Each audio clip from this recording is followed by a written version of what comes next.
Voilà, donc je m'appelle Mbaïba. Je suis le président des propriétaires, comment ça s'appelle encore, impactés de la cité des enseignants de Tivaouane Peulh. Voilà, donc en français, je vais vous dire simplement que nous, aujourd'hui, nous lançons simplement un appel parce que nous avons trop parlé. Nous avons fait beaucoup d'efforts. Nous avons fait beaucoup de démarches et jusque-là, ça n'a pas abouti. Alors maintenant, ce que nous faisons, c'est maintenant nous lançons un appel solennel à toutes les autorités locales. Nous interpellons directement le sous-préfet de Sangalkam Niaga parce que c'est lui, aujourd'hui, le père de toute la population de l'arrondissement. C'est lui le patron de l'administration. Alors donc nous lui disons simplement que le problème est facile à régler.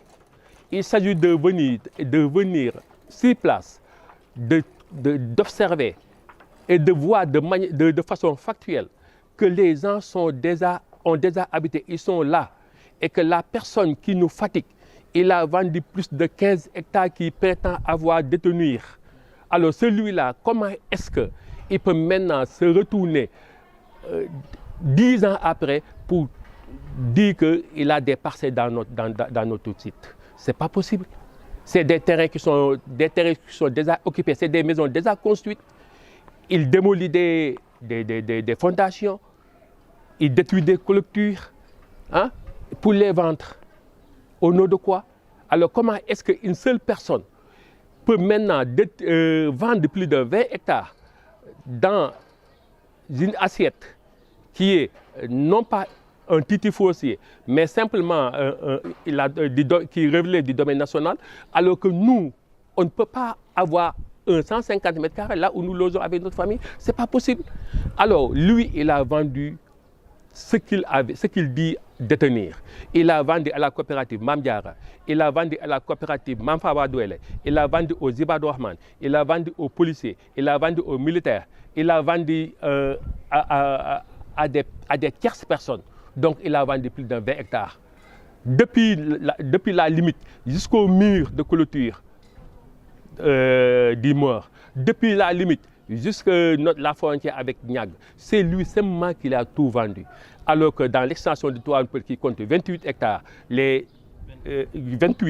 l'extension de Tivaouane Peulh compte 28 hectares. Alors donc les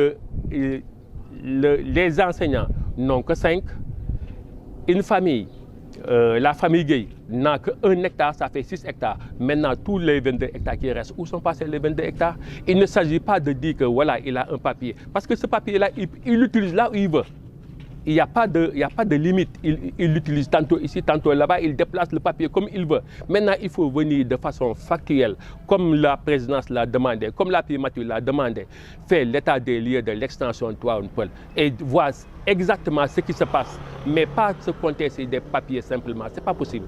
En tout cas, nous, c'est ce que nous lançons aux autorités locales, aux sous-préfets d'abord, aux brigades de gendarmerie, que ce soit la DESCOS, que ce soit la brigade de recherche, que ce soit la brigade de Tivaouane Peulh, là où on a trouvé depuis un certain temps des gens intègres, des jeunes qui sont pleins de principes, des gens qui sont des talibés, des gens qui croient en Dieu, qui ne sont pas prêts à être corrompus. Donc vraiment, nous fondons beaucoup d'espoir et nous pensons que dans les meilleurs délais que cette situation, on va la dépasser.